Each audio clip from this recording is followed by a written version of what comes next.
Esse não é o tempo de você fazer porque se faz, mas é o tempo de acordar Espírito em verdade. Não vá para a igreja porque se vai. Não quero falar em língua porque os irmãos estão a falar em língua. Eu também quero orar. A pergunta é a tua maneira de viver, como é? Porque hoje, a maioria, não estou a dizer que língua não existe, mas a maioria já não estão a falar língua dos anjos ou língua do Espírito Santo. Mas são os demônios que incorporaram. Sabe por quê? Porque o mal já descobriu que os jovens só se acham cristãos quando começam a falar em língua. Ele já percebeu que a maioria dos jovens já se acham que estão cheios de Espírito Santo porque falam em língua.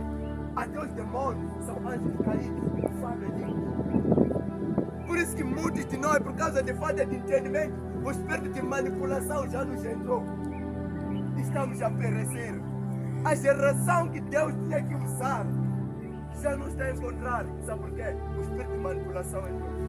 Esse não é o tempo de você fazer porque se faz, mas é o tempo de acordar o Espírito em verdade. Não vá para a igreja porque se vai.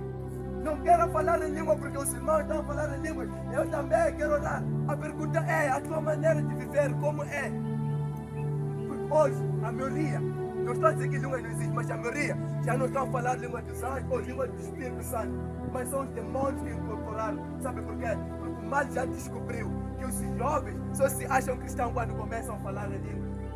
Ele já percebeu que a maioria dos jovens já se acham que estão cheios de Espírito Santo porque falam em língua.